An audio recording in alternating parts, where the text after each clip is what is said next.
Welcome to the Unlearning Labels podcast. Our mission is to support you to create inclusive and safe spaces for teams to feel valued and do their best work. In each episode, we explore the topics of diversity and inclusion, cultural change, and inclusive leadership development. For more information, visit our website at www.unlearninglabels.com. There you can read our blog articles, listen to previous episodes, and contact us to work with us directly. Now, enjoy the show.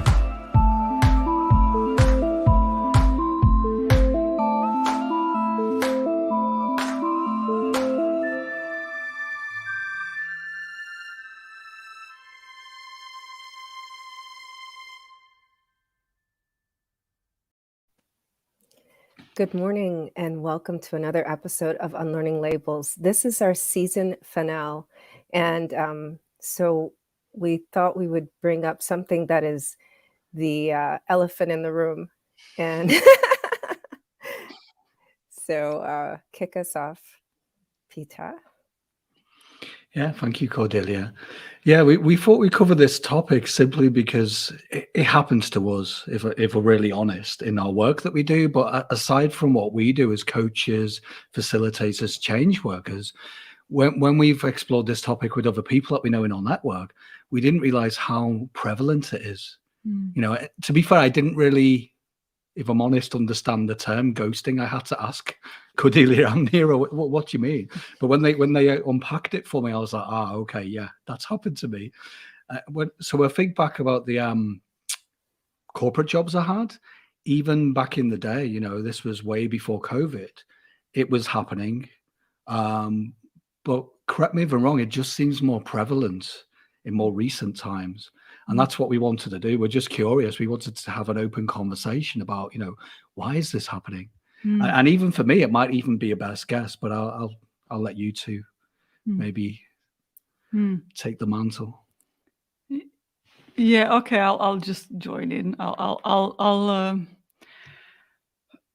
It's interesting though. Yeah. And somebody commented on the post a few days ago when I posted about these conversations that we are going to have, and it says, you know, lately there is much more, and it's really true. And I'm thinking, why is it? And there's few things that comes to mind. You know, it's easy to judge and criticize, and we're all pissed off and annoyed about it, and you know, that's one thing. It's not professional, it's not cool. It's not something that you would do if you want to have strong professional and business relationships.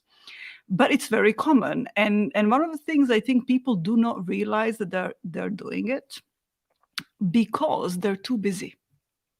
So there's one thing, because I see this, I don't have time. I hear this, I don't have time, all the time from everyone. So that's one of the reasons. The other thing is not noticing. The other thing is we are so self-centered.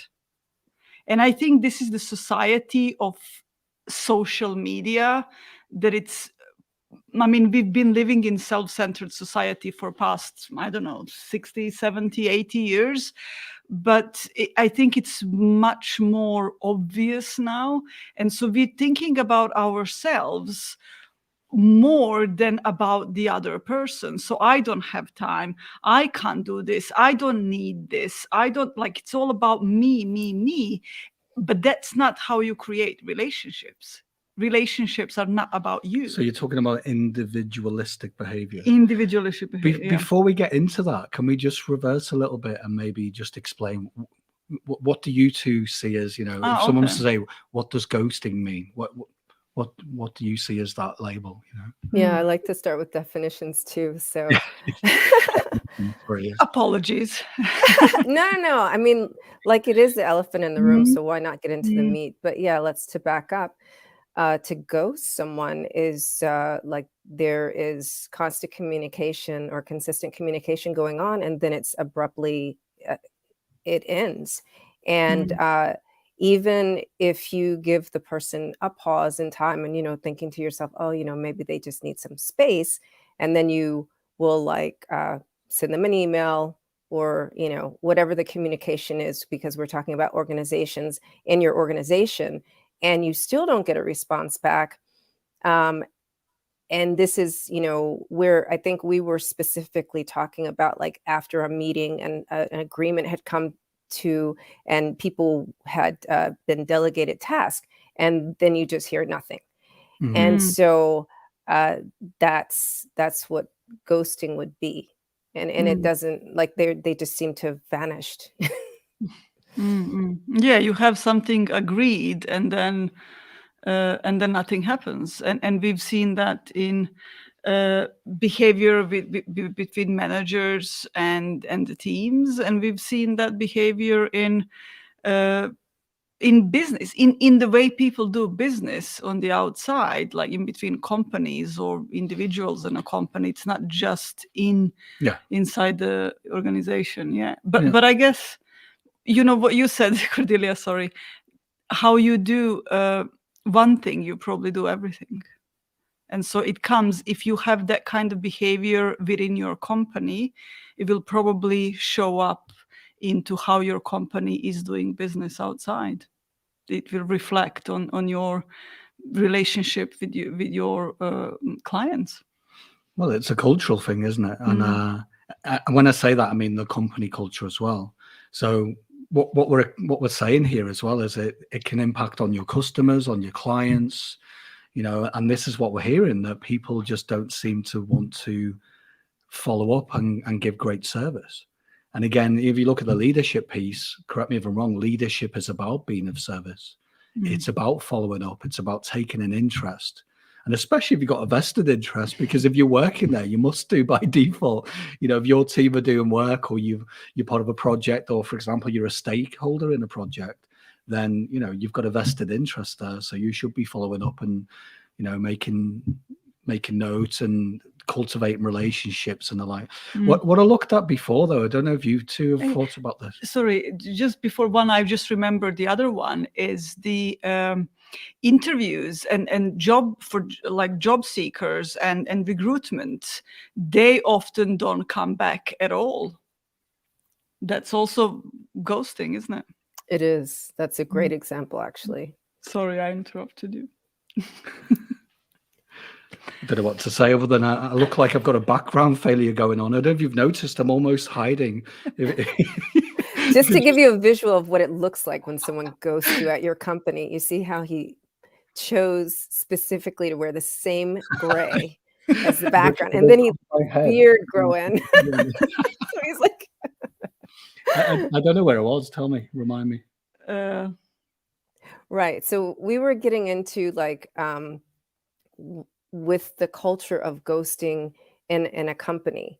You wanted to take us back to the definition. We've both defined it, and now you said that you actually looked up a definition. So I'm really curious to hear what that was. No, it wasn't. That's not what you said? Okay. No, it's okay. I was just looking at a few posts on LinkedIn, and I don't know what the source is, so sorry for anyone who's watching and listening, but it got me curious, because quite often what we hear in our work, correct me if I'm wrong, you two, is that following up on communication doesn't always seem that important. We'll get to that later, I'm too busy and the like. And I hear this from CEOs and co-founders. Why should I do that? Why should I improve my communication? Why should I make sure that I'm checking in and making sure that, I'm showing an interest in everything that's happening? Well, if you don't, then you kind of get what you pay for, right? And that's the thing. It's just that if you're a decision maker, if you're leading a project, or crucially on the other side of it, if you've asked someone for help, if you've gone to someone and said, hey, I've got this going on, can I have some of your time? But then suddenly you don't follow up with them. That's where it starts to erode trust, and also it can ruin relationships. And I'm just at a loss as to why, quite often people don't feel like that's something they should cultivate.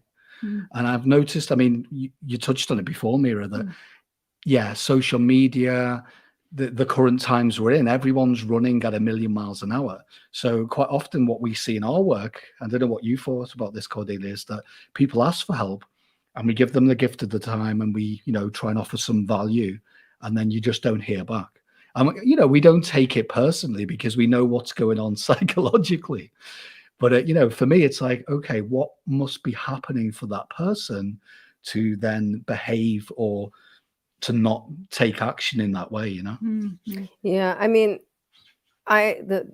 from the onset, like whenever I'm working with someone, I'm always reminding them to slow down because I have to remind myself to slow down, Mm.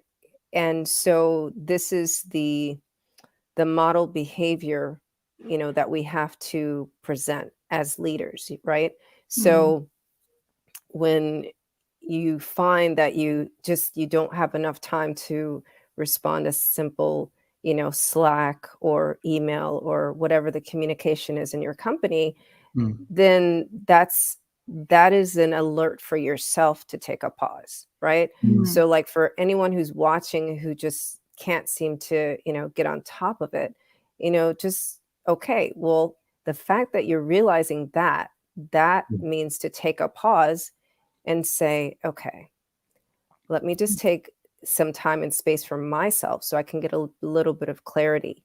Mm. And I mean, you may not have time to respond an email that has like more than 2 sentences. However, what I get, like when we work together, just me, Mira, and Peter behind the scenes, we're like, look, it's a self-care day. I've received your message. I'll be in touch. I mean, That's that took me about 15 seconds, Yeah. mm, you Mhm. know? And this is so that is an easy solution to not ghosting your staff. And that's an easy solution to maintaining a relationship. And Mm.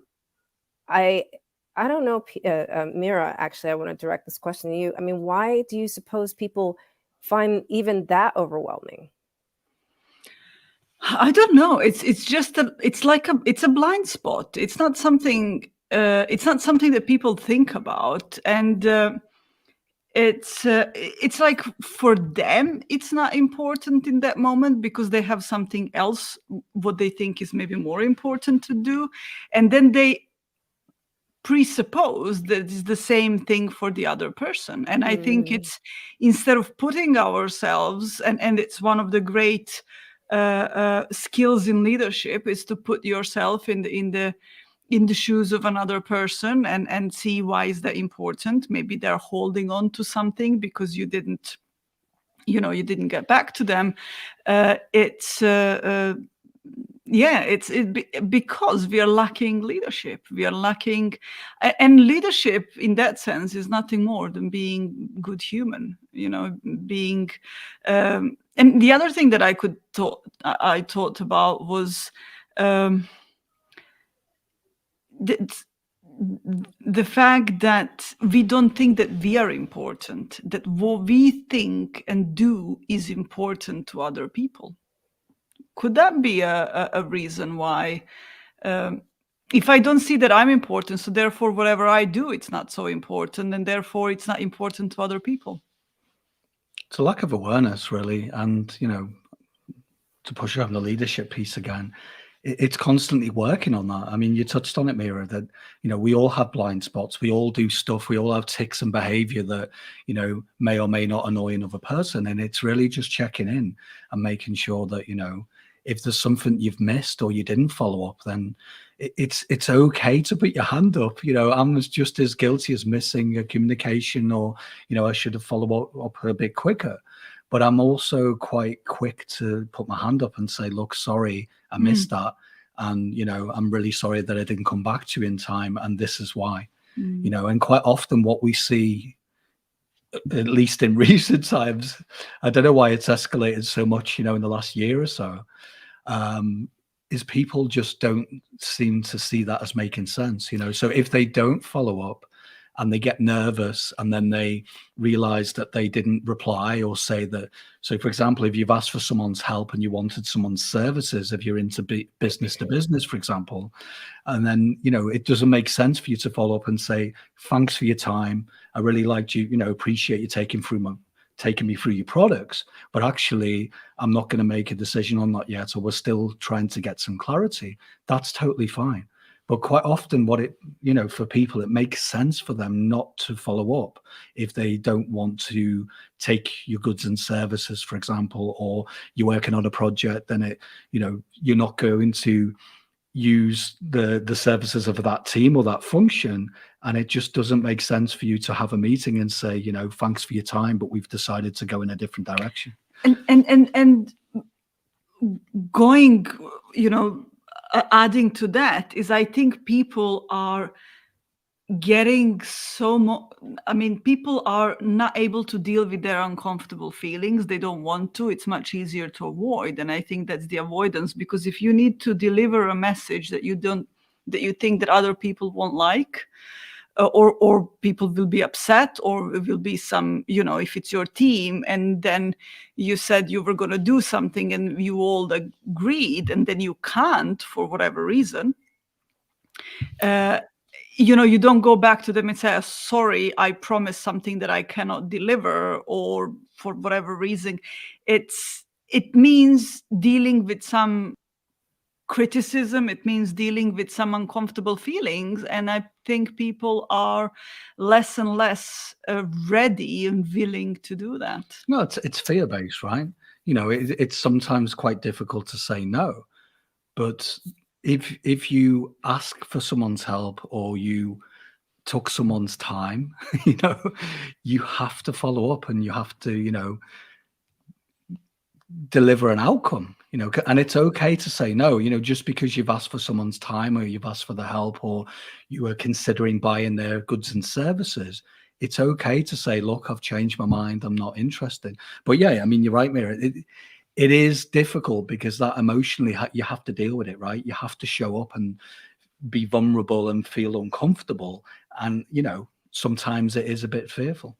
So I'm hearing three main issues, right? So it's priority. So maybe doing like a company-wide reassessment of what our company priorities are, right? Values, right? What are the company values as well? And then I guess the third part is being communicative. And the communication really comes from, I guess we touched on self-awareness. And at the same time, I think that goes back to the value system and the culture that you want to create. So, I just want to bring in some things, since we do talk about diversity, equity, and inclusion. It the communication piece gets really tricky when you're dealing with employees of color, because in the case of if you're talking about things that will affect merit increases and promotion, and you might have had a conversation and you appear to be listening attentively and taking notes and those things, but then when you don't respond repeatedly to their check-ins, it's like, okay, well, this was the agreement to map out so that I could move towards this promotion, but I'm not getting the feedback and the check-ins. So this is where there's two levels of destroying that relationship. It was already on like thin ice, and then you've got the next layer of, now you're not keeping your end of what was agreed to. And so the perception can go sour really fast. And so this is a situation where, if you want to talk about uncomfortable feelings, right? You got to weigh what's more uncomfortable. Is it more uncomfortable to not communicate and, risk ruining this relationship further? Or is it more uncomfortable just to say, look, I know I agreed to these, these check-ins, but my schedule really just can't support it, and that will go so far. That'll go such a long way, because now on the receiving end of that, the employee in question won't feel like, wow, I'm being singled out, or, now it's like I'm on this desert island after I've been promised all these things, So it's really important to be with your uncomfortable emotions and be aware of what's happening, because it is, in this case, I think it's a unconscious behavior. Maybe you're just like, oh, I treat everybody that way. And it matters that you don't treat certain people that way if you have an agreement. Yeah, I agree. It is sometimes unconscious, and there can be an innocence, but I quite often, or I don't know about you two, but in my past careers, I used to see it as being very conscious. What you said is a good reminder, Cordelia, about, pay rises and, performance and reviews and stuff like this, right? And quite often, a lot of my colleagues, my peers, used to be so uncomfortable saying no that they would actually ghost their own team members. And it would totally denigrate trust and ruin their relationships. And then what would happen is that they would wonder why, 6 months later, they just didn't have much dialogue, or people weren't willing to discuss things. And again, it was, how can you not see that? Because you decided it was a conscious decision, right? And you have to say it's conscious because they've decided not to tell that person that they weren't going to get the pay rise that they wanted, or even though that person, for example, in the team. So for me as a leader, quite often I had to calibrate reality of a colleague of mine or someone in my team saying that they overperformed when actually I thought they did the bare minimum, for example. But I always had to have that open dialogue. And yes, sometimes it was tricky, and it's, there's a lot of charge and emotion. But I was always grateful that I did that, even though it was tricky and sometimes challenging, and, even heated discussions happen. But again, if you ignore this, it can be much worse. That's what creates toxic cultures, really. And what's Robert saying there? Peter didn't bring his glasses. No, I can see it. Do you want me to read it just to prove I can Mira can read it. No, I can see it. I love the emphasis. Good morning, on Robert. Thank you for communication joining values. us. Yeah, shall I read it? Yeah, I love sure. the emphasis on communication and values. How do you do anything is how you do anything. Understanding and clarifying values is a good start. Walking the walk takes consistent work on all levels of the organization. Yeah, definitely. Absolutely. Yeah. We were talking about all leaders and everybody, like with whomever we talk, everybody wants to make an impact. Everybody wants to live their purpose. Everybody wants to do something meaningful, and absolutely, I absolutely support that. However, people are forgetting that they're having impact all the time. Yeah. Like, you have impact with everything that you do and everything that you don't do. Yeah, both positive and negative. Positive and negative. Impact isn't just the positive thing that you want to do, or how you want to impact people. You impact people by ghosting them. You impact people by not being trustworthy. And I think one of the biggest parts of communication is the honesty. And for honesty, you need to be okay with your uncomfortable feelings, be okay being vulnerable. And if you get that, that's your trust and communication sorted. And actually, you can get a lot of stuff wrong if you're willing to be open and transparent. And a bit of honesty goes a lot, such a long way compared to ignoring someone. And I understand, we understand why it happens, because why does it happen? What's the deal with honesty? Like, I was just thinking, like, so where does that come from? Is that a conditioning? It's like, well, if I tell the truth, right? Although we know people don't like liars, but if I tell the truth, the worst thing that can happen is that someone will know how you really feel. And isn't that a relief, Mm-hmm. Mm-hmm. Yeah.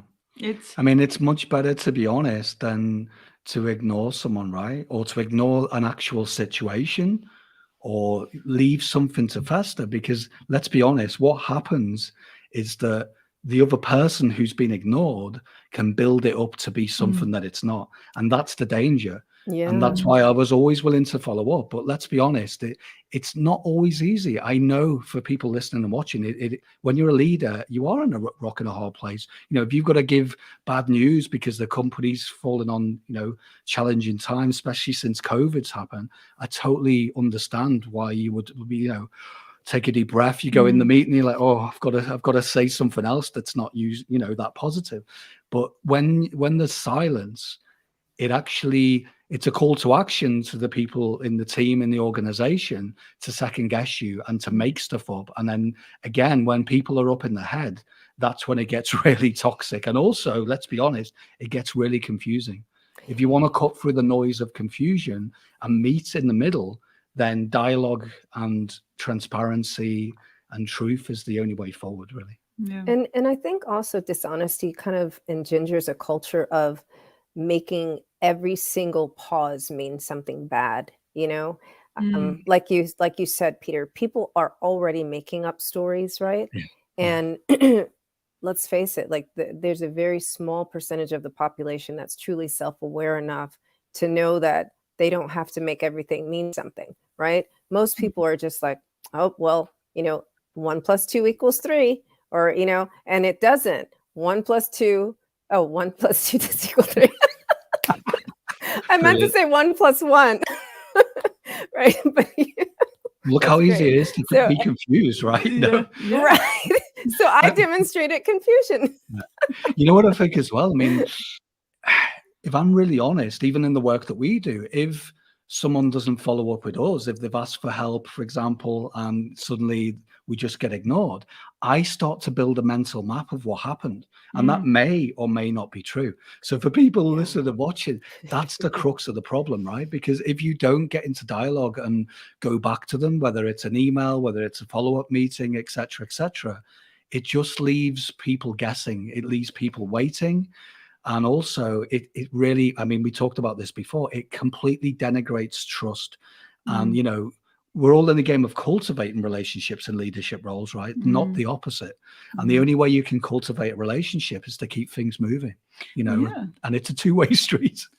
And also the fact that humans generalize things. Yeah. And if you do it once or twice, then, and you don't address it, you don't mention it, people will then assume that they're not important to you, that that you don't care about them, that you don't value them, that you're always doing that. So they will, like what you said, they will stop talking, they will stop saying things, they will stop asking for anything, and then you got totally disengaged team very easily just by doing that.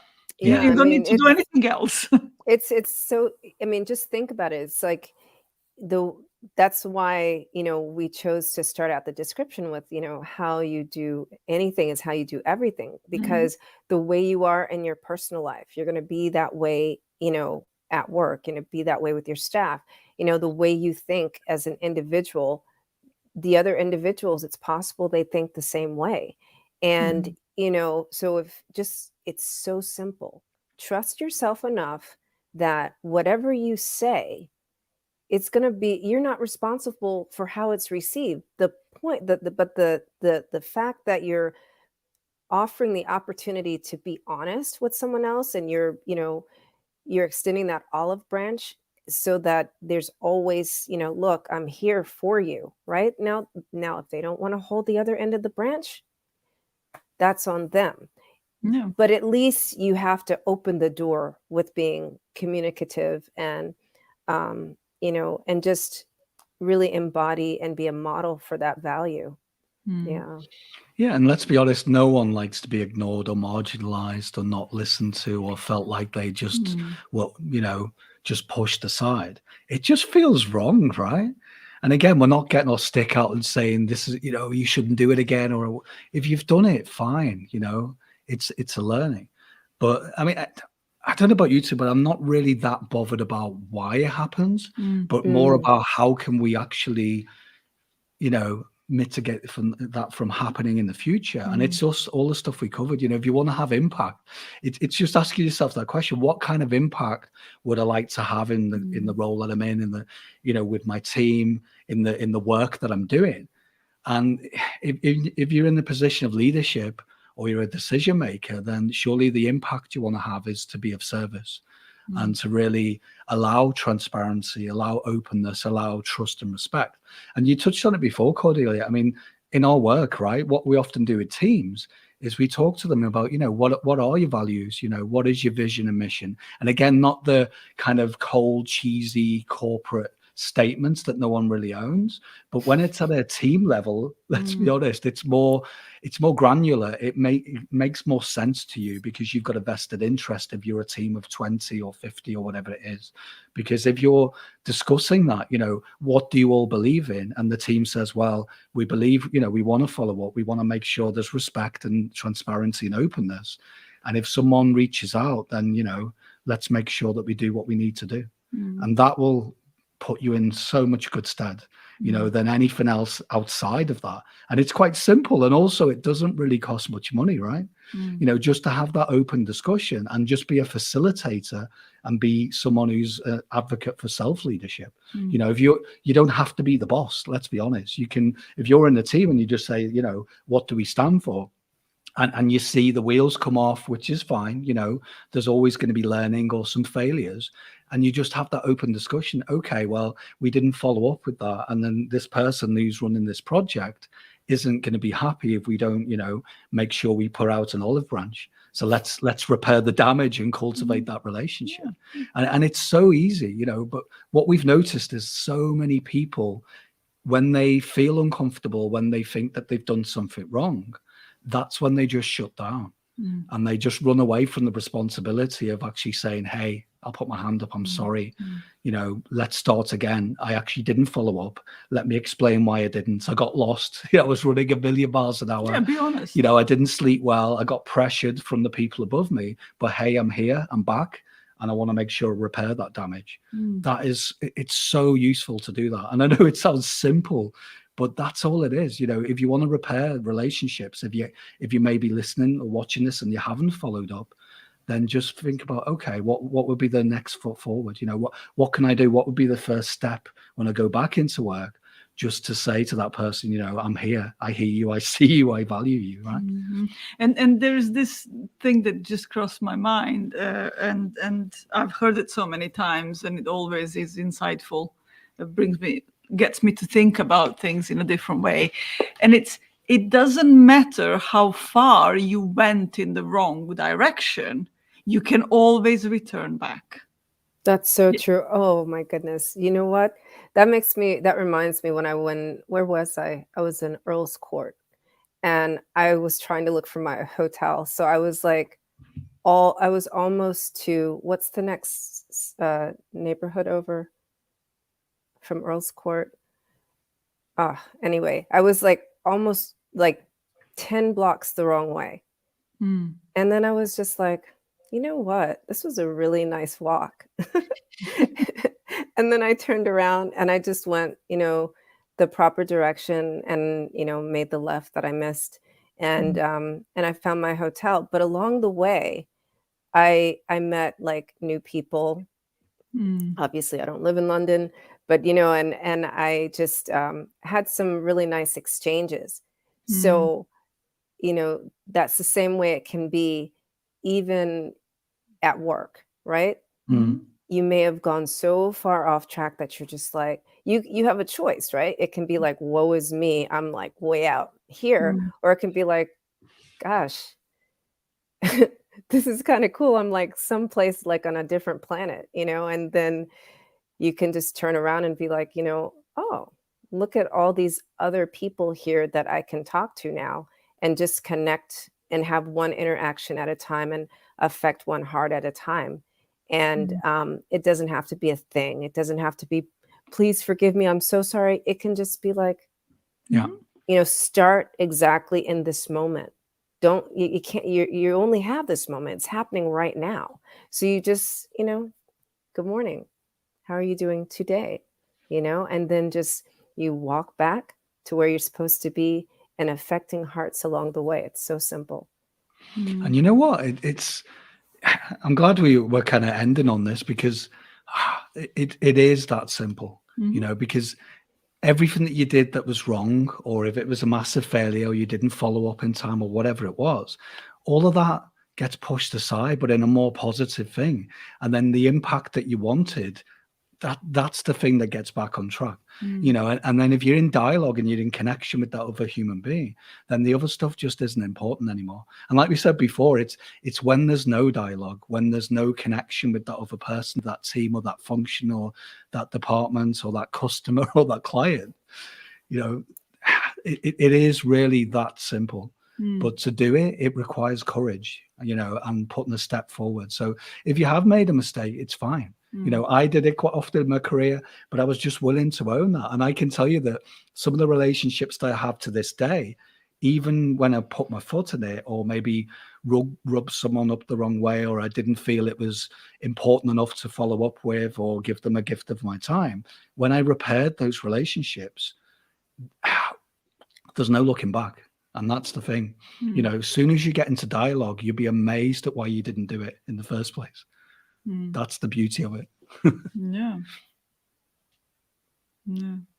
Yeah, people tend to complicate things, isn't it? You kind of wake up in this moment and you go, oh my God, I made a mistake, or I shouldn't, you kind of have this realization, and then you think you have to do so many other things in order to repair or run away or, change the country, change the company, God knows, what can come.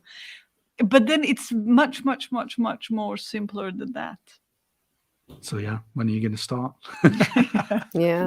Yeah, like you can just start now, and in this moment, because that's what we really have, and whatever experiences you've accumulated, that's just data to take a different course of action. So I guess in closing, the what we're saying is, communication matters. Having an understanding of what your values are as a company matters. And it doesn't matter how far off course you may feel that you are. It's never as bad as you think it is. Yeah, you can always return back. Yeah. I mean, that's a really wonderful place to leave. Yeah, it never looks as bad as what's going on inside your own head. And even if the person, is a little bit abrasive or they're mildly annoyed, you'd be amazed that once you slip back into a relationship and a connection with the other person, it all just melts away. Being honest. So that's it for 2021.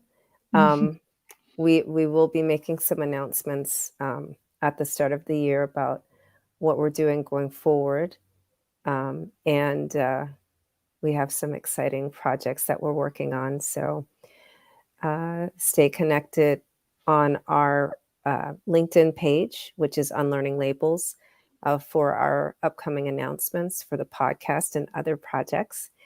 And we're just wishing you a beautiful holiday season, and connect deeper with yourself and with your team. Thank you. Thank you, everyone. Thank you for listening to the Unlearning Labels podcast.